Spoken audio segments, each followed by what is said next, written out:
Gente, tudo bem? Tudo certo. Ah, legal. Estava preocupado com. Só tira aquela barrinha ali de baixo, ó. Clique em Tá, foi ocultar. ocultar. Tá, Isso. tá. Muita honra da última aula do curso para vocês, gente. Eu quero agradecer a professora Gisele, né, a professora Marimélia e o professor Diego pela oportunidade dessa aula. Deixa eu limpar aqui o monitor. Nesse tópico dessa aula, tem muito conteúdo que eu queria colocar e passar para vocês, mas ia acabar sobrepondo, né? Na verdade, acabou sobrepondo com algumas aulas que vocês já tiveram. Então, algumas coisas eu decidi dar uma aprofundada e algumas outras eu vou dar só uma pincelada, tá? Então, eu estou considerando já que vocês têm um conhecimento prévio em alguns pontos, tudo bem? Então, tem muita coisa no slide também que eu não vou falar, mas eu vou deixar aqui já, uma vez que vocês vão ter isso armazenado. Bom, essa minha aula é norteada pelo uso da tecnologia do DNA recombinante, e né, como ela vai ser utilizada, como ela é utilizada, e vou falar um pouco também de aplicações do uso dessa tecnologia. E no final da aula eu queria que vocês fizessem perguntas, porque tem muita coisa que dá para utilizar, e de longe eu vou falar tudo aqui, a gente vai conseguir falar sobre todos os tópicos, tudo bem? Então vai ser só um panorama geral. Bom, a tecnologia do DNA recombinante, ela trata principalmente da manipulação do DNA, né, focando em aplicações das mais diversas. E isso vai desde o diagnóstico, biomédico, produção de vacinas, melhoramento de plantas. E a base da tecnologia do DNA recombinante, ela leva em conta o funcionamento da maquinaria. O mouse vocês conseguem ver, né? A maquinaria de produção de proteínas dos organismos vivos, que foi descrita pelo Francis Crick como dogma central da biologia molecular, tá? Então, vocês sabem já, só dando uma revisada, o dogma central, ele mostra que toda a informação era armazenada nos organismos vivos, né, na forma do DNA. Esse DNA, ele é replicado na forma do RNA, e o RNA, ele vai ser, essa informação vai ser traduzida na forma de uma proteína. Então, tem os códons, né, que dão origem a vários aminoácidos, e os aminoácidos eles vão codificar para proteínas. O Francis Crick, ele teve o Nobel, né, de medicina. O Francis Crick, ele é físico, na verdade, e junto com o Wilkins, ele, né, ganhou o Nobel alguns anos depois de 53, e ele chama de dogma central porque ele já tinha descrito, né, a ideia de que a informação das proteínas estão armazenadas na forma de bases, né, em sequência, né, dentro do DNA. Eles escreveram também a dupla fita do DNA, né, a estrutura tridimensional, que é isso que, na verdade, que deu o Nobel para eles. E, dando uma forma mais abrangente, o dogma central mostra como essa informação ela é repassada e mostrada na forma de proteína, tá certo? Então, todo dogma central, ele vai mostrar como vai ser feito o funcionamento da maquinaria de produção de proteínas. Hoje em dia, a gente sabe que esse dogma está expandido, né? Então, a gente tem outras funções, por exemplo, para RNA. Então, aqui, eu dei uma tabelinha bem superficial. Então, tem RNAs com outras funções, além de armazenar informação para gerar proteínas. Eu simplifiquei bastante esses, né, o linear não codificante, linear de fita, de silenciamento, linear de interferência. Eu coloquei bem simplificado aqui a função deles, porque, na verdade, algumas dessas definições, elas se sobrepõem, tá? Depende muito do processamento dessas fitas de RNA e como que eles atuam, mas eles têm função principalmente regulatória, ou interferindo em vias e principalmente regulando a tradução de proteínas, interferindo no próprio RNA mensageiro, ou bloqueando completamente a tradução, tá? Alguns outros RNAs têm funções de função nucleares, como os small nuclears, com função de maturar RNA mensageiro e terminação de alguns RNAs mensageiros em histonas, e o small nucleolar RNAs, que participam de metilação e processamento de RNA ribosomal. Então, esses dois últimos, eles têm uma função principalmente nuclear. Tudo bem? Bom, em linhas gerais, a maioria das tecnologias do DNA recombinante, elas envolvem a manipulação de genes, e o intuito, geralmente, é produzir proteínas, né? Formar e estruturar proteínas, mas não necessariamente ela chega nessa etapa.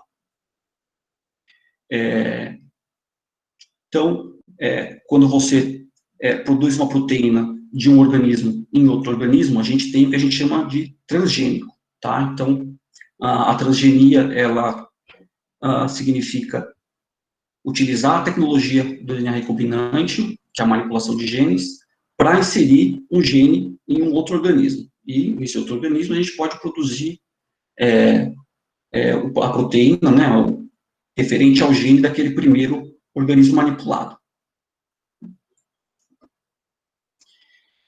E quando a gente pensa em transgênico, principalmente para o público leigo,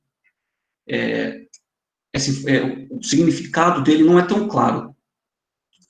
Por exemplo, tem esse estudo aqui, feito na Suécia, que é um estudo bem revelador, e a Suécia também é um país importante para isso, porque o sistema educacional deles é muito forte. E olha só que interessante, gente, nessa pesquisa eles mostraram que para 30% das pessoas, todas as plantas possuem genes. Ou seja, 70% não concordam com a afirmação de que as plantas possuem genes. E para uma parcela significativamente grande, de 32%, as plantas não possuem genes.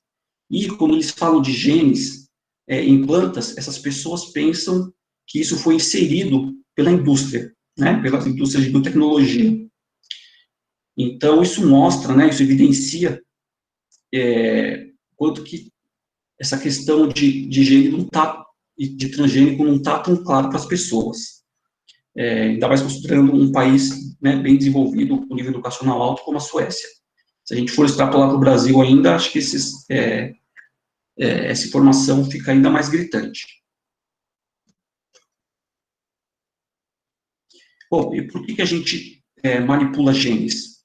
Tá? Como eu falei para vocês no comecinho, tem diversas aplicações, mas os genes estão manipulados porque isso é necessário para a gente fazer o sequenciamento do DNA, então, para a gente identificar mutações, né, então, identificar se a pessoa vai ter uma doença, ou se uma doença vai ser agravada, por exemplo, a predisposição no câncer. Então, para isso, a gente manipula e realiza sequenciamento de DNA. A manipulação de genes é importante para a gente entender como funciona uma proteína numa dada via bioquímica, né, qual que é a função específica dela, considerando o metabolismo daquele indivíduo. Manipulação de genes, ela é importante para o desenvolvimento do melhoramento genético de plantas, tá? Isso era feito através de cruzamento, olhando só características fenotípicas, mas entendendo melhor como funciona a genética das plantas, a gente consegue fazer um melhoramento ainda mais eficaz. A manipulação de genes também é importante para sintetizar proteínas para a produção de anticorpos. Isso eu vou dar um exemplo para vocês mais para frente. Algumas proteínas são utilizadas para uso terapêutico, né, como, por exemplo, para indivíduos que não produzem uma dada enzima, então tem um problema genético associado a ela, então você consegue manipular genes para produzir essas proteínas e fazer um tratamento para esses pacientes. Além de realizar a produção de vacinas recombinantes, né? Então, para produzir essas proteínas, a gente utiliza de um vetor plasmidial, eu vou mostrar para vocês, e com eles a gente consegue produzir, por exemplo, esse anticorpo aqui e utilizar ele como tratamento. Tudo bem? Bom, considerando então que a tecnologia do DNA recombinante, ela compreende a manipulação de genes e que esses genes, eles codificam para proteínas, eu vou mostrar para vocês aqui as principais técnicas que essas tecnologias abrangem, utilizando, né, e tendo como objetivo produzir uma proteína-alvo, tá? Então, vou mostrar para vocês o processo de clonagem, tá? Que é definido como uma cópia, né, um material genético ou de um organismo, né, como um todo, considerando todo o material genético dele. Amplificação, que é o aumento da quantidade do DNA. Então, antes da gente poder manipular um fragmento de DNA, nós precisamos aumentar a quantidade dele. Vou mostrar para vocês como que as enzimas de restrição atuam, né, como a gente consegue cortar ou separar pedaços específicos de fragmentos de DNA, como que esses fragmentos específicos, eles podem ser juntados, né, como eles podem ser colados entre si, e isso a gente chama de ligação. Uma vez que a gente tem esses DNAs ligados entre si, a gente pode inserir esse DNA dentro de uma célula hospedeira, a esse processo a gente chama de transformação, e uma vez dentro dessa célula hospedeira, esse fragmento de DNA ele pode codificar por uma proteína específica, e a isso a gente chama de produção heteróloga de proteína, que é utilizar a maquinaria de transcrição e tradução dessa célula hospedeira para produzir a proteína daquela primeira que a gente retirou aquele material genético. Tudo bem? Bom, aqui nesse slide eu estou mostrando para vocês um resuminho, tá? Então, a gente consegue, utilizando aqui enzimas de restrição, a gente consegue abrir, né, ou desfazer ligações covalentes desse fragmento de DNA e, utilizando uma certa complementaridade, como eu vou mostrar para vocês, nós conseguimos inserir esse novo fragmento, esse pedaço de DNA, e realizar a ligação covalente utilizando uma enzima específica. E esse DNA, que agora nós inserimos nesse plasmídio, né, esse DNA que a gente chama de inserto agora, ele pode ser transformado numa célula hospedeira. Então, aqui eu tenho como exemplo para vocês uma bactériazinha, uma E. coli. Tudo bem? Então, vou mostrar agora para vocês algumas dessas etapas. Tá certo? Então, para produzir uma proteína recombinante num segundo organismo, né, considerando que esse gene é derivado de outro, então, primeiro a gente tem que fazer o isolamento desse gene, utilizar algumas técnicas de laboratório para processá-los, fazer a combinação entre genes, formando, por exemplo, um plasmídio, inserir esse plasmídio em uma célula hospedeira e utilizar a maquinaria de transcrição e tradução desse hospedeiro. Então, a primeira etapa é isolamento do DNA, e para isso a gente pode, né, como sabemos que todos os seres vivos possuem um DNA, então a gente consegue separar a fração nuclear que contém o DNA nesses organismos, e através de uma etapa de extração química, a gente consegue separar o DNA dos outros componentes bioquímicos dessa célula. Também é possível fazer precipitação ou purificação utilizando colunas específicas, né, utilizando matrizes específicas que se grudam, né, absorvem em DNA, e a gente consegue purificar isso desse modo. Ou, quando o organismo não tem núcleo, a gente consegue purificar mais facilmente esse DNA com menos etapas de extração.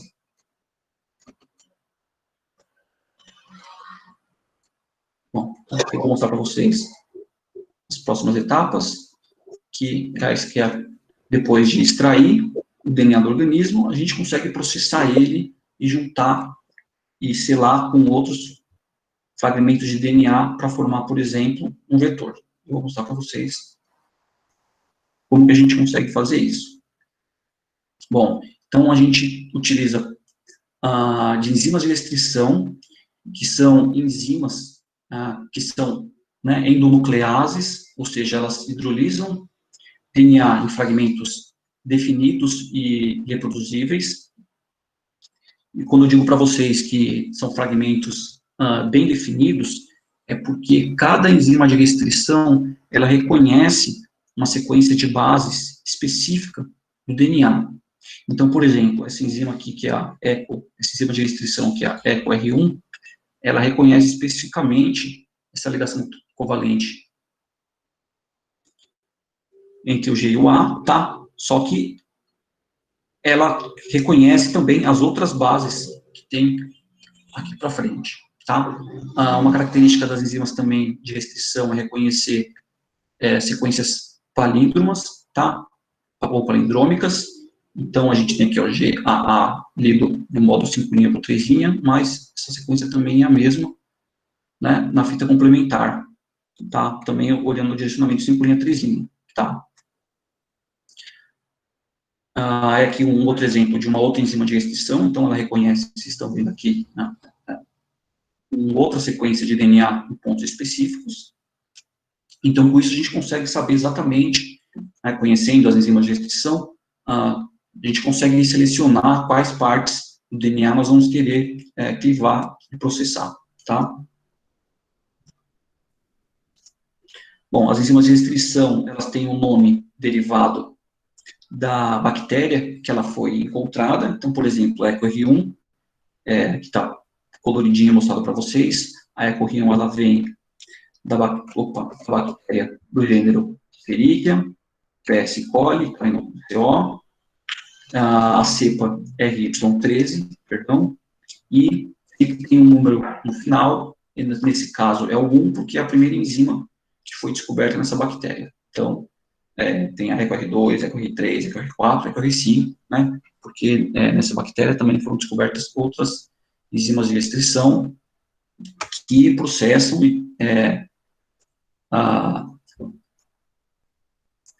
outros fragmentos definidos de DNA, tá?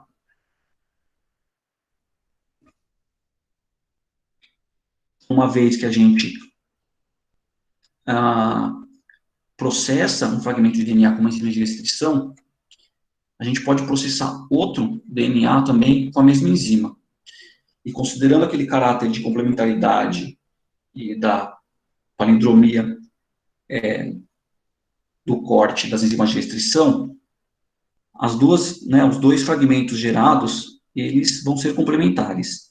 Tudo bem? Porque a gente utilizou a mesma enzima de restrição que reconhece a mesma sequência. Então, com isso, a gente consegue hibridizar dois DNAs de origens diferentes. Tudo bem?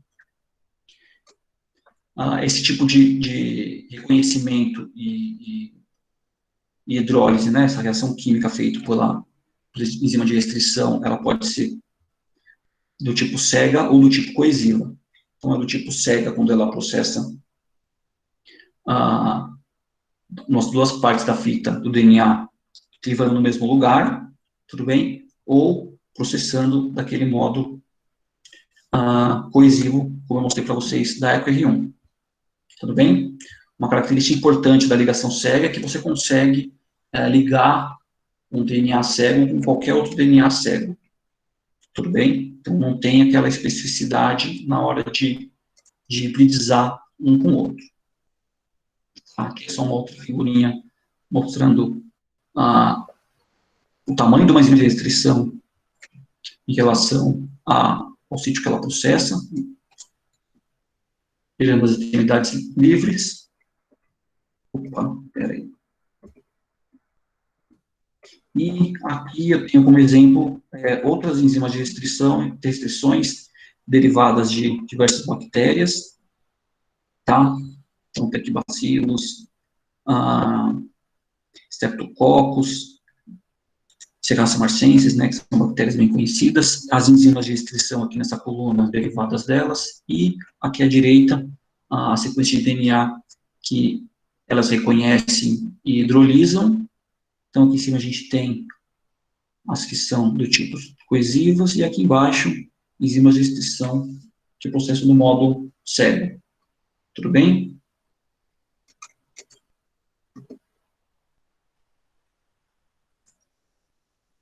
Bom, então, agora com isso a gente aprendeu como que é possível combinar, né, no modo linear, vários fragmentos de DNA, e se a gente juntar as duas pontas desse fragmento linear, a gente consegue produzir um fragmento circular, tá? Então, o DNA, ele fechado dos dois lados, né, ele circularizado, ele é bem mais estável biologicamente, que é por isso que a gente utiliza isso com maior frequência em biotecnologia, tudo bem? Então, aqui é aquela figura que eu tinha mostrado para vocês, né, em todo resumindo o processo.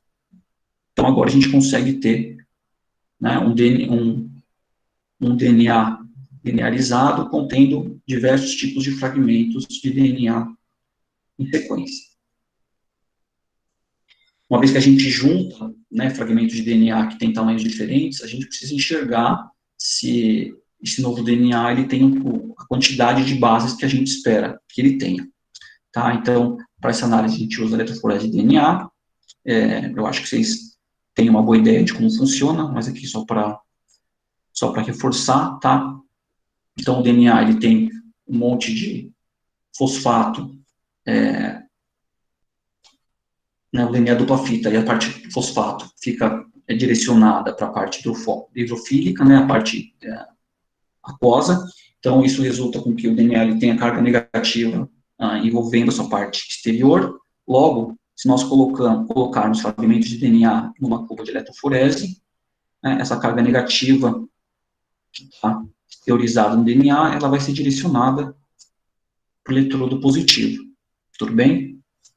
E a gente faz com que essa eletroforese corra dentro de uma matriz de gel de agarose, e quando o fragmento de DNA ele tem um tamanho menor, ele vai percorrer essa matriz de agarose de um modo muito mais rápido, e DNAs maiores vão percorrer essa matriz de um modo mais devagar. Tá? Então, aqui é só uma demonstração vista por cima daquela figura anterior. Então, a gente coloca o DNA nessa canaleta, nesse well, e faz com que ela siga a eletroforese em direção ao polo positivo, e aqui vocês estão vendo os fragmentos menores, eles conseguem percorrer de um modo muito mais rápido essa matriz. Assim, quando a gente cora com agentes intercalantes, né, a gente tem várias moléculas para isso, a gente cora esse gel, o DNA ele fica marcadinho, né, a gente visualiza isso no ultravioleta geralmente, e a gente vê o tamanho relativo dos fragmentos das construções de DNA que a gente tem nessa amostra inicial. Então, se a gente conseguir juntar, fazer a ligação de vários fragmentos de DNA diferentes, esse fragmento, consequentemente, gerado vai ser maior do que o não ligado. Então, a gente tem a certeza que a junção de DNA é feita de modo adequado. Tudo bem? Então, aqui, mostrando para vocês, quando esse fragmento gerado, ele é linear, a gente chama ele de vetor, tá? Né, então, a gente tem os insertos ligados dentro dos vetores de clonagem, e esse DNA recombinante é um DNA do tipo quimera, porque ele tem fragmentos de DNA de organismos diferentes, né, com origem e organismos diferentes. Então, aqui é só uma outra representação de um plasmídio, onde a gente tratou o EcoR1 e inseriu o nosso DNA de interesse, tá? Gerando esse DNA plasmidial do tipo quimera. E para vocês terem uma noção, essa tecnologia foi feita em laboratório já tem quase 50 anos, né? Em 72, Wahlberg, ele juntou cadeias genéticas de fago lambda ao uma região promotora do operon de galactose e de Escherichia coli. Então, ele pegou dois DNAs diferentes e inseriu isso dentro, né? Inseriu isso junto com o DNA do vírus SV40. Então, nesse artigo aqui, ele juntou 3 DNAs de organismos diferentes. Tudo bem? Então, vocês verem aqui, né, o que ele chamou do vetor do DNA do vírus SV40, e ele utilizou a FR1, né, a enzima que eu mostrei para vocês, uma descrição que eu mostrei para vocês, para inserir o fragmento de DNA do fago lambda. Tudo bem? Então, isso aqui foi a primeira referência que a gente tem de produção de um plasmídio, a produção de DNAs de organismos diferentes juntos. No próximo ano, Cohen e Boyer, eles criaram o primeiro plasmídio.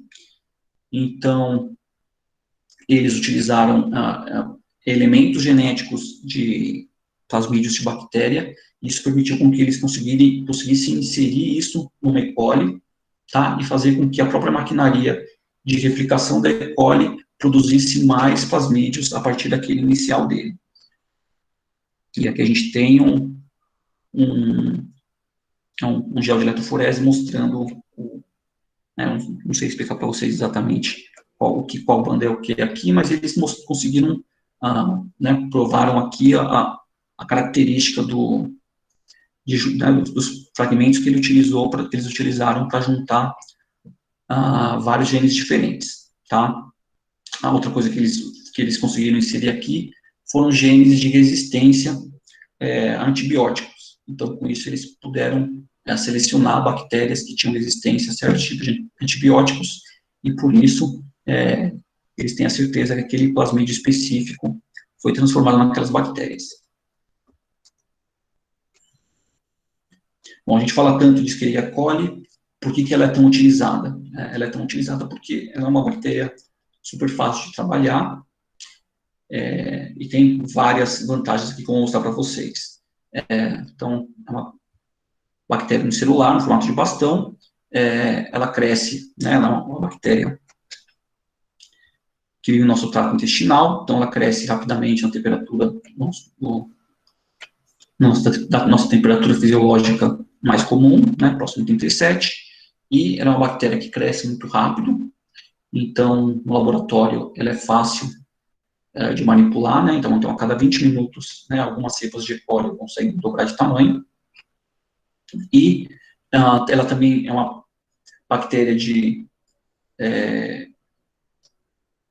baixo custo para se manter em laboratório, né, então nutricionalmente elas são pouco exigentes, principalmente a gente utiliza a glicose como uma boa fonte de carbono, né, para esse crescimento, utilizando extratos de levedura, né, como restos de indústria, de bebidas, por exemplo, e isso traz vitaminas, né, para o desenvolvimento da E. coli, o crescimento dela, e algumas fontes de aminoácidos como hidrolisados diversos de fontes proteicas na indústria. Então, aqui é uma curva de crescimento de E. coli, ela cresce tão rápido que chega um momento que a fase de crescimento dela chega a quantidade de bactéria para que aquele meio ele não é mais suportado, então as bactérias começam a morrer. Então a gente tem que tomar cuidado de tão rápido que ela cresce, né, para trabalhar sempre numa etapa da curva de crescimento, onde elas ainda estão se desenvolvendo, né, elas ainda estão duplicando. E aqui em cima a gente tem a figurinha de uma plaquinha, onde a gente tem E. coli crescendo numa matriz de agar. Então, como vocês podem perceber aqui, tem uma colônia bem gordinha, e, mais uma vez, né, elas têm uma fase de crescimento muito grande, então tem que tomar cuidado para que elas já não comecem a morrer e você não perder o seu experimento naquela etapa. E antes da gente inserir um plasmídio em uma bactéria, a gente tem que preparar ela, e essa preparação, a gente chama isso de tornar a célula competente, tá? Eu vou mostrar para vocês algumas técnicas para isso. Então, não é fácil a bactéria querer que o plasmídio entre. Então, a gente tem que dar uma forçada para que isso ocorra. Tá? Então, a gente tem que dar condições para que a bactéria queira aceitar esse DNA estranho. Tá? Se ela estiver tristezinha assim, ela não vai aceitar nenhum DNA exógeno. Então, vou mostrar para vocês duas técnicas. A primeira envolve um estresse químico, que a gente dá na cultura de bactérias. Isso faz com que elas abram poros e permitam com que o DNA entre, tá? Ou dando eletroporação, que é um choque, que também acaba resultando na formação de poros nas bactérias. Isso faz com que o DNA ele consiga entrar, né? Forçando buraquinhos nas bactérias. Então, para fazer uma transformação química, a gente mistura, né, uma suspensão de células competentes, a gente faz um tratamento químico para elas, para que elas sejam permissivas à entrada de DNA, e a gente dá um choque térmico também, que dá uma reforçada na ação da carga desses sais, né, desses reagentes que a gente mistura para tornar a célula competente. Então, a gente faz um choque colocando ela um tempo curto, a 42 graus, misturado com DNA exógeno, depois retornando a 4 graus, né, no gelo. Isso faz com que os poros se abram e o DNA consiga entrar em algumas das bactérias, tá? Então, essa eficiência não é tão alta assim, não são todas as bactérias que vão aceitar a entrada do plasmídio. Aqui para mostrar para vocês como que a gente deixa sais, né, por exemplo, cloreto de cálcio é muito utilizado para isso, que você consegue gerar uma superfície de carga da bactéria, e isso somado ao choque térmico faz com que haja uma modificação na estruturação, né, da fluidez da bicamada lipídica da bactéria, e esse choque térmico somado a essas cargas vai fazer com que haja abertura do poro e que o plasmídio consiga entrar. Tudo bem? E um outro método que é utilizado já dar um choque, né, colocar uma corrente elétrica específica na bactéria, e isso também vai gerar uma desestabilização na bicamada lipídica delas, e a consequência disso é que alguns poros vão ser abertos, e esses poros vão permitir que o DNA exógeno que a gente misturou ali, ele acabe entrando em algumas bactérias. Tudo bem? Então, os dois modos a gente força a abertura de buracos nas bactérias. Depois disso, né, depois que a gente conseguiu aqui, né, essa etapa de transformação, que o vetor entrou dentro da bactéria, a gente pode selecionar as bactérias que tiveram plasmídio entrado e as que não tiveram, por exemplo, utilizando o meio com antibiótico, tá, que é isso que foi feito pelo Boyer lá em 73. Então, ele inseriu, né, nesse vetor dele lá, um gene que dá resistência, né, um gene que degrada algum antibiótico específico. Então, essa bactéria dele, ele acaba produzindo essa proteína, que na verdade degrada o antibiótico, então aquela bactéria especial, ela vai poder crescer tranquilamente no meio com aquele antibiótico. E, de outro modo, as outras bactérias que não tiveram o plasmídio transformado ou inserido dentro delas, eles não vão produzir, né, a enzima que dá resistência a ela. Então, essas bactérias vão morrer nesse meio que a gente chama de meio seletivo. Então, com isso, a gente consegue selecionar E. colis contendo o plasmídio que a gente desenhou e construiu. Tudo bem? Uma outra figurinha mostrando uma plaquinha em agar aqui, né? Tá vendo aqui, ó? Um montão. Aqui é uma colônia isolada.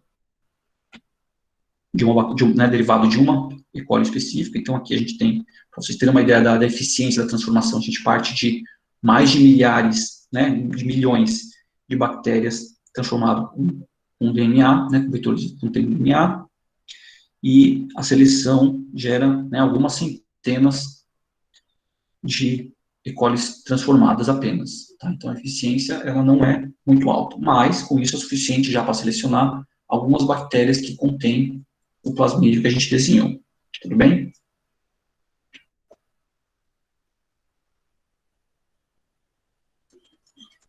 Quando a gente fala de vetores, né, como plasmídios, é porque esses DNAs plasmidiais, eles já são utilizados pelas bactérias, né, na fisiologia normal delas, como modo de adaptação ao ambiente que elas vivem, né, ao meio ambiente delas, principalmente dando resistência a antibióticos que são produzidos por outros organismos naquele ambiente. Então, a estrutura do plasmídio que nós utilizamos em biotecnologia, elas são parecidas com o que já foi criado pela natureza. Tudo bem? Então, eles já são naturalmente do tipo circular. A gente só aproveitou essa característica, né? Então, ele, como eu falei para vocês, né, quando as extremidades são fechadas, ele fica muito mais estável. Esses plasmídios naturais de bactéria, eles já carregam genes para resistência a antibióticos. Esses plasmídios, eles possuem uma replicação independente do DNA cromossomal da bactéria, então a maquinaria de replicação dela é independente, então por isso que ela consegue dividir um plasmídio para duas células filhas, né, porque eles replicam esse plasmídio do mesmo modo como o cromossomal, então as duas células vão ter cromossomos iguais e plasmídios iguais. Então, a gente só, né, o que o Boyle fez foi inserir o gene de interesse dele utilizando a estrutura do DNA né, do plasmídio bacteriano que ele estava estudando.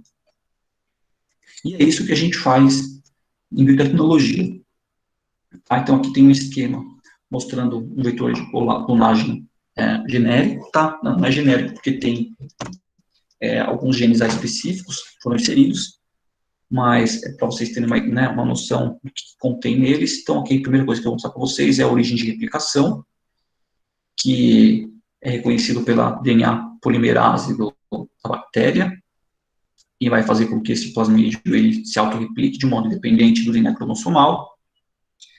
É inserido nele, né, ou ele já tem, aqui nesse caso, é o gene que confere resistência à ampicilina. Nesse caso, a gente também tem um outro gene que confere resistência à tetraciclina, mas, junto com ela, a gente tem aqui os sítios, né? Isso aqui são nomes de enzimas de restrição, mas, na verdade, não é a produção dessas enzimas de restrição. São sequências de DNA nesse plasmídio que são reconhecidas por essas enzimas de restrição específica. Esses sítios que possuem várias sequências reconhecidas por enzimas de restrição diferentes, é o que a gente chama de sítio múltiplo de clonagem, tá? E, nesse caso, olha só que interessante, pessoal, quando a gente utiliza, por exemplo, a BAN-H1 e a EcoR5, a gente pode retirar esse fragmento de DNA aqui, e com isso, a gente acaba anulando o efeito desse gene de resistência à tetraciclina.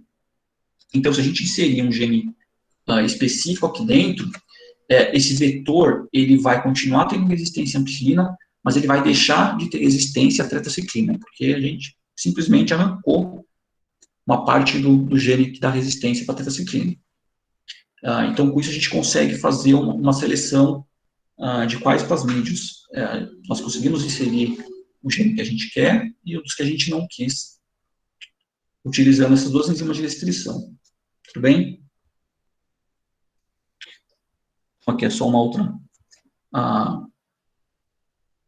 figura mostrando o sítio múltiplo de clonagem, né? Como vocês podem ver, tem regiões que são reconhecidas por várias enzimas de restrições diferentes. Então, apesar da gente pensar, nossa, mas é só aquela sequência específica que aquela enzima de restrição conhece, tudo bem, tem milhares de enzimas de restrição na natureza, então é só escolher a enzima certa que você consegue virtualmente misturar qualquer DNA com qualquer outro tipo de DNA. Tudo bem? Aqui, estou mostrando para vocês um vetor plasmidial super utilizado, né, um dos mais utilizados na tecnologia, que é os do tipo PET, tá? Então, aqui a gente tem o mapa dele, tá? Esse aqui é o PET 28A. Então, a gente tem o mapa dele, tá? Isso aqui não é toda a sequência do plasmídio PET, mas é só o que é necessário para que ele seja, para que a gente consiga desenhar uma construção e inserir um gene específico nele. Então, o que a gente tem aqui? A gente tem a região promotora do T7, que vai fazer com que haja replicação nesse vetor. Opa, perdão. Temos a região operadora LAC, que ajuda na seleção para poder aumentar o nível de expressão do nosso gene específico, tá? A gente tem o que a gente chama de tag aqui, então são sequências de aminoácidos que permitem que a gente selecione a proteína que é produzida a partir desse plasmídio, e aqui para frente vocês têm, tá vendo, várias enzimas de restrição, né, IDE, NHE, BAN, ECO, SAC, SAL, RIND. Então aqui são o que a gente chama do sítio múltiplo de clonagem. Tudo bem? Tem alguns outros elementos aqui que são interessantes, por exemplo, a trombina, que a gente consegue retirar os aminoácidos iniciais da proteína que a gente produzir, esse tag, a gente pode ter ele no começo da proteína ou no fim da proteína. A gente tem enzimas de restrição um pouco antes, que permite que a gente retire, né, ou insira o nosso gene específico antes ou depois. Então, tem várias possibilidades, e tem vários vetores também que podem ser utilizados, e com isso a gente consegue desenhar como que vai ser gerada essa proteína produzida a partir desse vetor plasmidial. Tudo bem? Então, aqui embaixo é só um esqueminha mostrando como que a gente consegue regular a expressão dessa proteína, né, utilizando essa construção. Acho que a gente não tem muito tempo para explicar isso aqui, porque, na verdade, essa parte do promotor tipo LAC é bem complicado. Isso aí é o terror das aulas de biologia molecular. Então, eu queria dar uma pincelada para vocês. Mas a gente também pode utilizar vetores dentro de células eucarióticas, tá? Então, os vetores plasmidiais, eles são naturais, como eu falei para vocês, de bactérias, tá? Mas, se a gente utilizar um vetor que contenha, por exemplo, uma origem de replicação, que reconheça DNA polimerase eucariótica, se ele tiver um sítio de resistência a antibióticos que matam células eucarióticas, e com isso a gente consiga selecionar esse plasmídio, inserir um gene que possa ser expresso e que tenha função nessa célula eucariótica, a gente consegue utilizar a mesma estratégia para produzir uma proteína nesse tipo de célula. Qual que é a grande vantagem de se fazer isso numa célula eucariótica e não em bactéria? Na verdade, a gente tem muito mais desvantagens para ser descritas, como eu vou mostrar para vocês no próximo slide. Mas aqui eu quero mostrar a grande vantagem, que existem modificações pós-traducionais na célula eucariótica, por exemplo, modificações feitas dentro do retículo endoplasmático, que geram modificações que são extremamente importantes para a funcionalidade dessa dada proteína. Então, geralmente a gente pensa, né, em 95% dos casos, no mecanismo de glicosilação, tá? O mecanismo de glicosilação, ele varia entre as espécies, mas eles são conservados, né, eles são relativamente mais conservados mesmo dentro dos eucariotos. Então, uma proteína de planta, ela tem um mecanismo de glicosilação semelhante a de uma levedura, por exemplo. Então, a gente consegue produzir proteínas dessas espécies nesse outro organismo, né, ou vice-versa, como a gente tem alguns exemplos. Então, é uma proteína de humano, a gente consegue produzir, por exemplo, de células de rato, porque a glicosilação é muito semelhante. Então, a gente utiliza dessa necessidade de algumas modificações pós-traducionais para selecionar o tipo de célula hospedeira que a gente vai produzir uma dada proteína. Então, quando que a gente usa o sistema de expressão em bactéria, né, que é muito mais rápido, cresce muito mais rápido, a gente consegue produzir isso de modo muito mais eficiente. Geralmente, para ensaios bioquímicos, produção de anticorpos, a gente sabe que muitos deles são suficientemente eficazes quando produzidos em bactérias, ou quando a gente quer estudar uma proteína específica, produzir proteínas em bactérias, então, tem um custo menor, porque é muito mais simples, mas, geralmente, por produzir muita quantidade de proteínas, elas acabam saindo de modo insolúvel, e isso é ruim para a gente poder estudar elas depois, e também, geralmente, é usado para proteínas que são um pouco mais simples. Em células de mamíferos, né, colocando um eucarioto já específico, mas isso também vale para outros eucariotos, como leveduras e células de inseto, por exemplo. Também são utilizados para produzir proteínas de ensaios bioquímicos, funcionais, produção de anticorpos, produção de vírus, né, vírus que infectam células eucarióticas, principalmente, mas essa produção, apesar de ter um rendimento alto, ela é muito cara, e pode ser utilizada por proteínas complexas. Tudo bem? Principalmente proteínas que têm modificação pós-traducional compatível com esse sistema de expressão. Aí, com uma desvantagem, né, a gente tem um processo caro e demorado. Então, eles são utilizados principalmente quando a gente tem uma necessidade específica.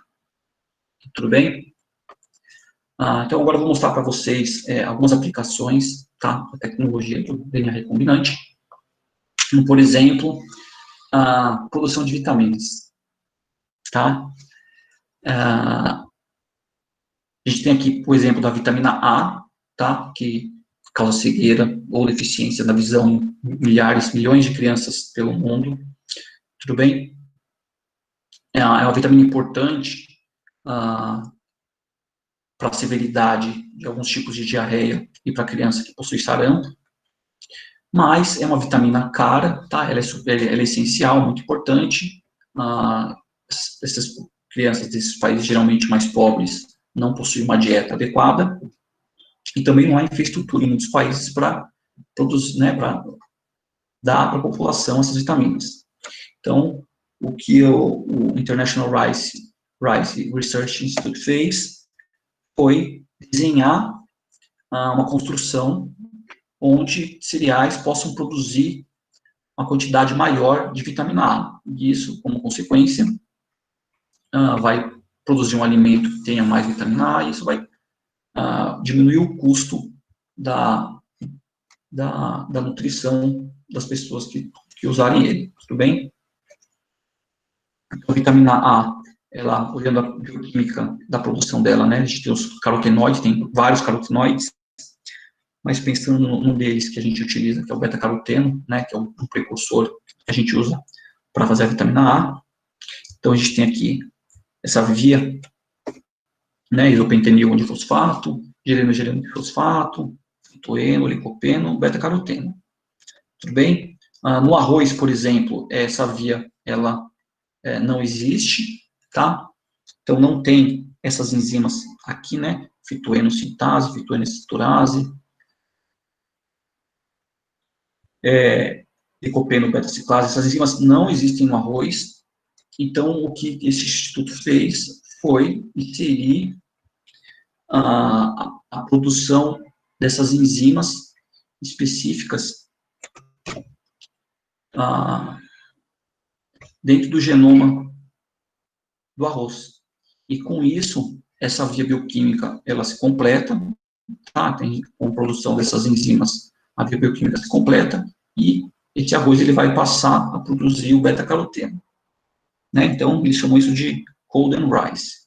Olha só como, né, a gente sabe que o beta-caroteno dá a cor, né, avermelhada, amarelada, para muitas plantas, e quando produzido em excesso aqui no arroz, olha como o arroz fica douradinho, tá? Então, a produção desse transgênico com essas 3 enzimas aqui, a gente, né, no arroz, que já existe a produção do geranil de fosfato, a gente consegue, então, com que ele acaba produzindo o beta-caroteno no final. Então, esse arroz, ele é um arroz enriquecido, tá? Então, a gente tem o custo da produção dessa variante genética do arroz, mas a partir daí é só plantar, né, propagar ele, que você tenha uma produção mais barata de vitamina A. Um outro exemplo que eu quero mostrar para vocês é esse tomate Flavor Savor da Caldini, da Califórnia. Então, a gente tem um tomate tradicional, que geralmente ele é colhido, né, não maduro. Aí, através da indução com etileno, a gente consegue induzir a maturação desse tomate um pouco antes de ir para o mercado. Tudo bem? É por isso que a gente tem uma grande variedade de maturação de tomate quando a gente vai fazer a compra. Esse mecanismo de maturação ele é comum para várias frutas, tá? Por exemplo, a banana também é muito semelhante. E o que eles fizeram foi tentar produzir, né? Eles conseguiram fazer um tomate transgênico que amadurece na planta e que fica com mais sabor. E com isso, eles conseguem fazer com que ele fique mais firme no pós-colheita. A questão da maturação, né, você vai ter você vai pensar que ele vai apodrecer mais rápido, mas não é bem assim, porque o modo com que eles desenharam essa planta transgênica faz com que, né, o metabolismo dela torne a planta essa fruta mais resistente a apodrecimento. Tudo bem? Então, o que eles fizeram? Eles estudaram a genética desse tomate, viram que existe essa enzima, que é a poligalacturonase, que é um gene que ele é responsável pela, né, não só pela maturação, mas pelo amolecimento do tomate. Então, o que eles fizeram foi inserir no genoma desse tomate o gene Flavor Savor, que é um gene que vai gerar um RNA mensageiro que silencia essa enzima que é responsável pelo amolecimento do tomate. Então, a produção desse gene, né, a transcrição dele faz com que o RNA mensageiro para o amolecimento é inibido, e isso faz com que a planta permaneça madura. Tá? Isso aqui é só uma simplificação do mecanismo do gene, mas o fato é que, usando só a regulação de um gene, eles conseguiram melhorar, né, o processo de amadurecimento e a quantidade de tomate que não é desperdiçada na cadeia de produção. Tudo bem? A gente sabe que a gente tem um desperdício muito grande de alimento, né, por apodrecimento. Tudo bem? Então, uma outra aplicação que eu quero fazer para vocês está relacionado com a produção de vacinas, tá? Então, é um exemplo bem atual, já que muita gente está pesquisando isso agora. Muita coisa que eu coloquei aqui para falar para vocês já foi dito, né? Vocês tiveram aula de coronavírus, tiveram aula de vacina. Então, eu coloquei aqui só para deixar no slide, mas eu vou falar bem por cima. Tudo bem? Eu sei que vocês já estão sabendo muito sobre isso já. Tá? Então, como vocês já sabem, o SARS-CoV-2, essa variante apareceu no finalzinho do ano passado, né? A gente ainda não tem tanta certeza da composição genética dele, né, mas os alinhamentos mostram alguns direcionamentos. O SARS-CoV é parente de outros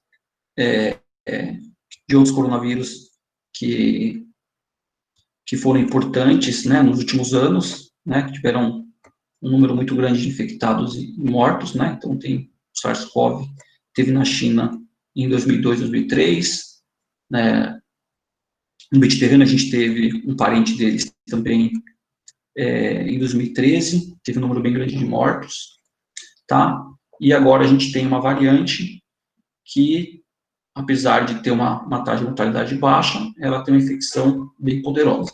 Então, nesse balanço, ele tem sido tão devastador quanto a gente tem enxergado. Eu estou trazendo para vocês só as características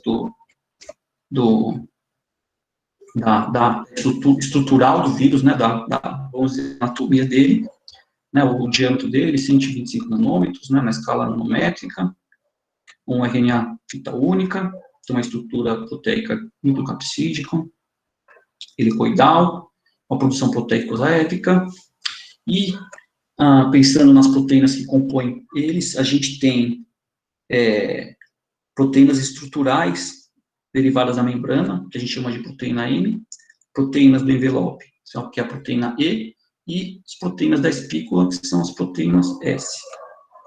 Tá?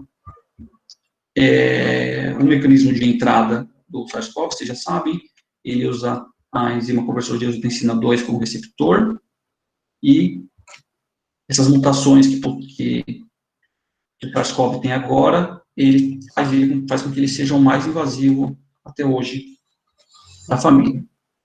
Então, a gente tem utilizado, né, essas proteínas que eu acabei de mostrar para vocês, né, a proteína estrutural de membrana, no envelope da espícula, para tentar direcionar a produção de anticorpos, né, e com isso fazer uma vacina bem eficaz. Tá? E a gente precisa de vacina porque as alternativas farmacológicas que a gente tem são bem ruins, tá? Gerando resultados muitas vezes inconclusivos, uma vez que a gente precisa de uma droga com efetividade bem alta, tá? A gente não quer nada que tenha 5% de efetividade, 10% de efetividade, né? A gente tem que ser uma droga que trate o paciente e seja eficaz em uma porcentagem bem alta, tá? Então, a gente precisa de uma coisa eficaz. E o que é eficaz, que a gente tem experiência, né, para muitos vírus, é a produção de uma vacina. Então, uma vacina boa, ela vai reduzir a incidência, diminuir ou bloquear a transmissão e vai amenizar um pouco do caos social que a gente tem vivido. Tudo bem? E, além disso, a gente sabe, né, de outras experiências que mutações vão gerar outras ondas de infecção, né, ou endemias específicas em regiões específicas, e isso vai ser prevenido quando a gente tiver uma vacina eficaz. Tá? Então, a partir daí, a gente vai ter duas alternativas. Ou iremos erradicá-la, ou, muito provavelmente, infelizmente, vai ser um vírus que vai ficar por mais um tempo com a gente, gerando pandemias, né, outras pandemias, né, ou endemias específicas, como alguns outros vírus que a gente tem, tá? Então, ele pode permanecer com a gente por muito tempo por aí. Então, a gente tem um fator positivo, né, que a gente pode chamar de sorte, que o SARS-CoV ele não muta muito. Então, uma vez que a gente faz vacinas contra proteínas específicas desse vírus, provavelmente eles não vão mutar, então as vacinas vão continuar sendo efetivas por um tempo. Tá? Então, essa é uma parte boa. Então, o objetivo é neutralizar, né, as proteínas da espícula ou da nucleoproteína, que esses anticorpos vão provavelmente neutralizar o vírus. Tudo bem? Considerando as vacinas que a gente tem focado hoje, elas são direcionadas principalmente contra a proteína da espícula do coronavírus. Por quê? A gente tem direcionado anticorpos contra a proteína da espícula? Porque a proteína da espícula é a parte específica do coronavírus que interage com o receptor da ECA2, tá? Que é a ECA2. Então, então a proteína S é a primeira interação do vírus, né, com o pneumócito, né, que é a célula do pulmão que reconhece ele, e é o que vai, né, continuar com a entrada do vírus, né, no organismo, nessa célula, e fazer com que ele né, aumente a sua produção e infecte outras células. Tá? Então, um bloqueio nessa primeira etapa é um bloqueio inteligente a se fazer, tudo bem? Então, mas tem vacinas que também estão sendo feitas em relação à proteína membranar ou da nucleoproteína, tudo bem? Mas o foco na proteína S, ela, né, não pela sorte, mas tentando entender o processo de entrada, é um caminho inteligente a se seguir. Tudo bem? Então, para produzir uma resposta imune, a gente tem que colocar essa proteína do vírus circulante, né, no corpo do indivíduo que a gente quer vacinar, e aí essa proteína vai gerar uma resposta imune, né, vai gerar anticorpos contra essa proteína, e esses anticorpos vão acabar bloqueando a entrada de novos vírus, né, na verdade, a entrada de vírus nessa pessoa. Tudo bem? Então, para que essa proteína, né, a gente acabou de definir aqui, por exemplo, essa proteína S, para que ela entre nesse organismo, a gente tem algumas estratégias que já são utilizadas, né, já são utilizadas para várias vacinas, tá? Então, a gente pode inserir essa proteína inserindo já o vírus atenuado, tudo bem? Então, assim, é um modo de enfiar, né, de colocar aquela proteína em circulação, é colocar o próprio vírus atenuado, então a gente dá uma matada nele. Perdão, o organismo atenuado é um vírus que ele não é tão patogênico, tá? Então ele foi selecionado para não ser tão patogênico, é um vírus completo ali. Ou a gente coloca em circulação o vírus inativado, tá? Ou morto, com isso a gente consegue inserir essa proteína na circulação desse organismo. Ou nós inserimos uma parte desse vírus, e é justamente essa estratégia de produzir essa proteína de modo recombinante em laboratório, e aí você pode injetar nesse paciente, né, nessa pessoa, a proteína já produzida em bactéria, por exemplo, e aí essa pessoa vai ter uma resposta imune, vai produzir anticorpos, e com isso ele vai saber, ele vai conseguir reconhecer o vírus quando ele entrar depois e bloquear ele. Então, a gente pode colocar outras partes do vírus também, ou conjugar uma parte do vírus com outros organismos para ajudar na resposta imune. E uma alternativa não é nem inserir a proteína direto, é colocar, por exemplo, o DNA ou o RNA que vai codificar para essa proteína no organismo. Tudo bem? Então, você usa um promotor, né, humano, faz uma vacina que contenha o DNA ou RNA que vai gerar essa proteína que você quer e o próprio mecanismo de transcrição e tradução do organismo vai fazer com que essa proteína seja expressa e gere a resposta imune, tá? Essas vacinas de DNA, RNA, elas são a aposta da próxima geração, e na próxima geração de vacinas, só que existe um aspecto ético difícil de ser, que dificulta um pouco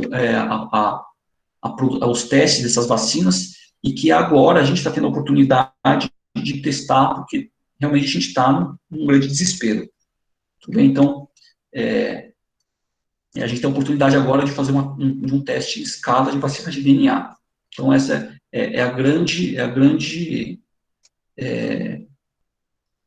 o grande chance que a ciência vai conseguir avançar com essa pandemia, tudo bem? E, de outro modo, não seria tão fácil, né, a gente conseguir ter permissão para fazer testes em larga escala de vacina de DNA.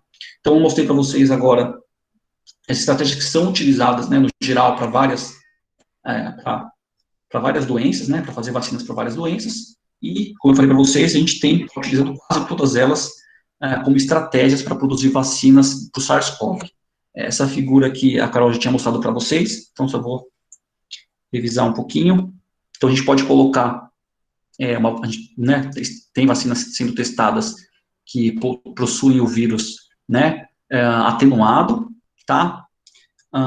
Tem vacinas com vetores virais, que são baseados no SARS-CoV, ou utilizando proteínas recombinantes, tá? Aqui, ó, a proteína spike, né? Então, produz lá numa bactéria, por exemplo, purifica ela e usa isso para imunizar.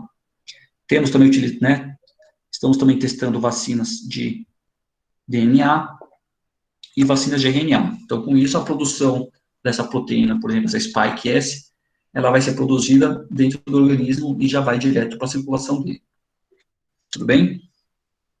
Então, aqui é só um mecanismo de resposta imune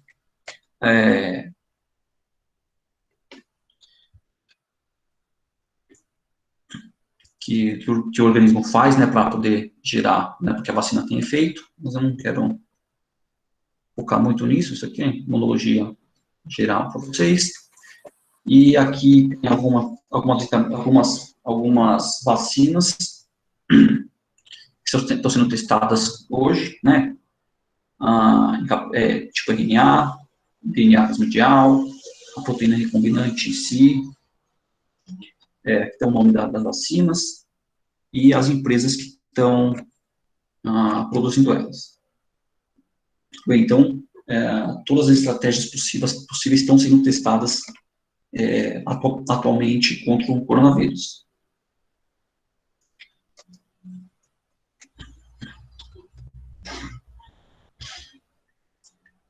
Lembrando que a vacina de Oxford ela vai ser testada, né, nas próximas semanas aqui em São Paulo, né, organizado aqui pela Unifesp, né, pelo Departamento de Pediatria. Então, eles vão vacinar 2.000 profissionais da saúde, né, no primeiro momento, né, é o objetivo deles. Então, a gente vai ter um teste bem legal, uma vacina bem promissora, considerando né, a variedade genética do brasileiro. Né? Então, vai ser uma experiência bem interessante, testando aqui no Brasil. Tá? Então, vamos cruzar os dedinhos. Então, como que uma vacina a longo tempo ela age, né? Então, a gente tem aqui altos casos da doença, começa a usar vacina, né? Os casos de doença vão diminuindo, e as reações adversas seguem o uso da vacina, tá? Agora, o uso da vacina tem que ser contínuo, né? Porque se a gente vê aqui uma diminuição no uso da vacina, a gente vai ter aumento nos casos da doença, tá? Então, vamos ver esse aumentozinho aqui. E isso é fato, gente. A gente precisa, as pessoas têm que ter consciência, né? Isso tem que ser muito forte na sociedade, que vacinar é importante, que isso não pode parar de ser feito nunca, tá? Então, mais que a gente tenha uma vacina agora, se ela não erradicar a doença, a gente vai ter que tomar essa vacina vez ou outra. Então, né, a gente tem o poliomielite, né, que é a última doença erradicada.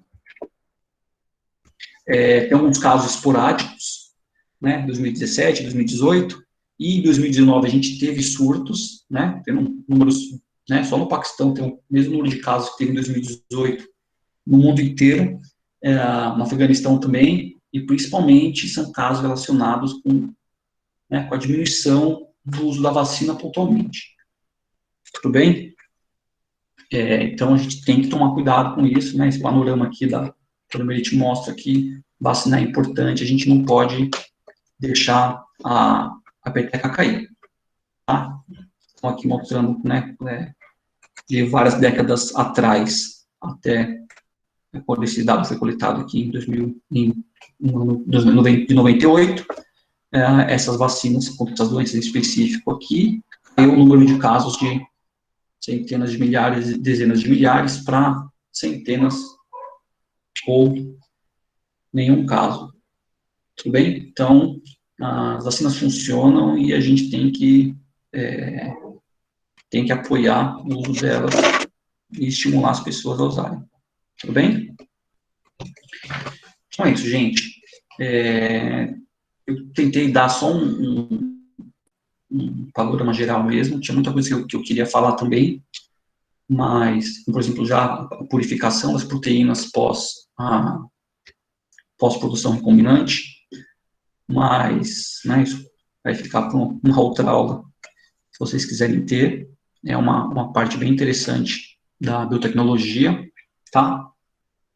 Essa parte básica sobre biologia molecular, tem essa referência aqui, que para mim é a melhor do Brasil, que é esse livro aqui do Arnaldo Zarro, que é Biologia Molecular Básica. É um livro excepcional.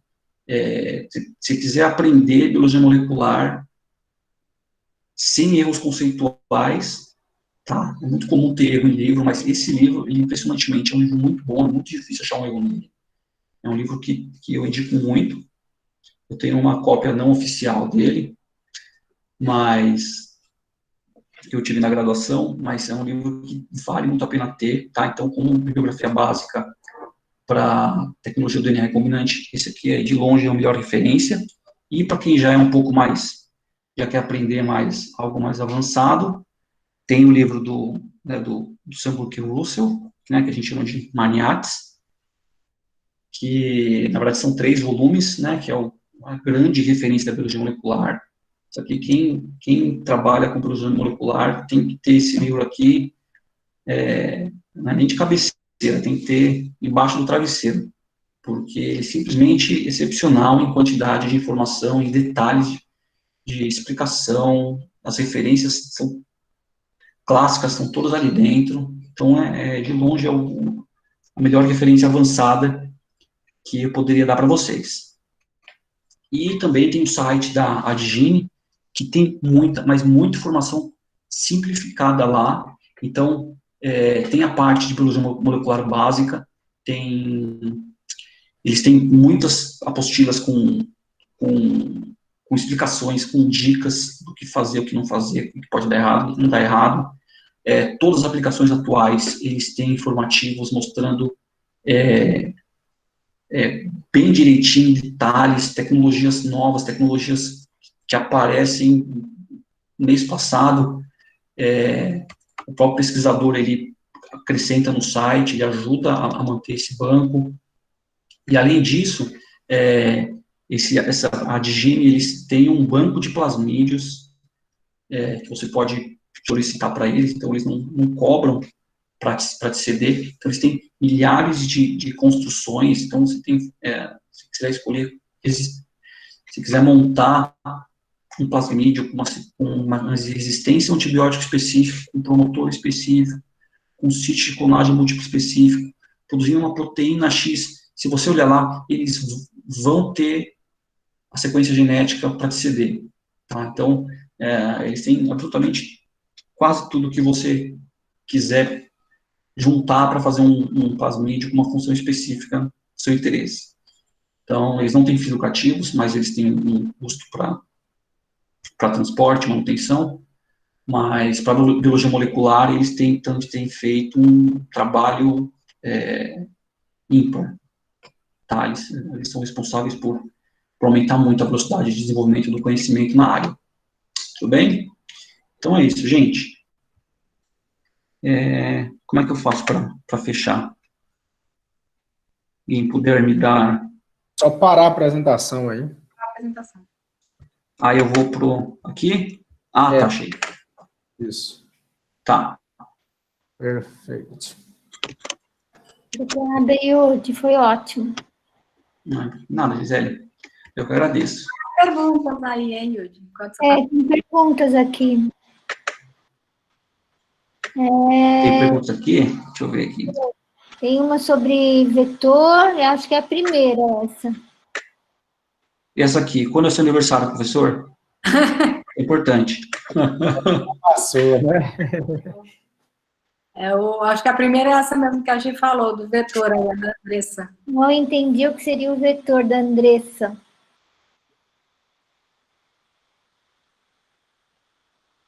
Então, o vetor quando a gente fala, por exemplo, vetor de transmissão de doenças, é o organismo que vai permitir com que aquela doença chegue até você. Então, o vetor, ele é muito mais, né, a palavra vetor, ela significa muito mais, o meio pelo qual a gente vai levar um gene para um organismo. Então, no nosso contexto, é a sequência de DNA, que a gente vai grudar lá no nosso gene, né, o vetor principal que a gente usa é o plasmídio. Então, é aquela construção inteira que vai ser utilizada para inserir o nosso gene num dado organismo.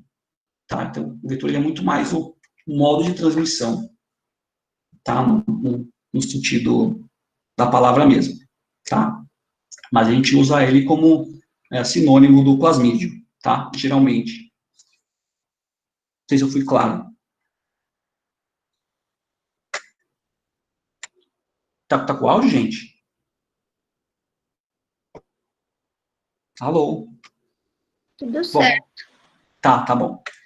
Ah, sim, esse arroz não sei se alguém lembra disso, agora que eu lembrei. Alguém lembra eu não sei o que era que fizeram com gosto de chocolate. Alguém lembra disso? O que era? O que Será que é? era uma beterraba? Alguém lembra disso? Aqui no Brasil mesmo, Não, não lembro. fizeram uma beterraba com gosto de chocolate. Nossa, agora eu preciso... Eu? Eu lembro disso da época que não existia, né? Fake news sempre existiam, mas eu não tinha tanta maldade na divulgação delas. Então, eu acho que é verdade. E até testaram isso em escolas, mas, enfim, ninguém quer comer um legume com gosto de chocolate. Também não sei se era tão gostoso assim. Mas, sim, o arroz é certamente lixo de mercado. Então, Valéria, você quer saber aqui da purificação de proteínas? Então, essa é uma coisa que eu queria colocar na aula, mas ia ficar muito maçante. A gente se baseia principalmente nas características físico-químicas da proteína que a gente quer purificar. Então, a gente tem que entender como ela funciona, né? O tamanho dela, o formato dela, se ela tem mais carga positiva, mais carga negativa. A gente consegue, né, por exemplo, a gente que usa anticorpos para purificar proteínas. Então, se tiver um anticorpo, uma proteína, você consegue, né, pescar ela. Tem várias técnicas, mas elas principalmente são baseadas nas características físico-químicas das proteínas, né? Mas acho que isso aí, se fosse explicar os métodos, ia ficar muito maçante. Mas isso aí tem alguns métodos simples, né? Por exemplo, purificação por tamanho ou por carga. Isso aí é explicado, né? Facinho nos livros de bioquímica, né? Tem um modo bem simplificadinho. Mas tem um monte de técnica. Se fosse falar isso aí, eu até pensei em colocar, mas acho que ia ficar muito, muito pesado para vocês.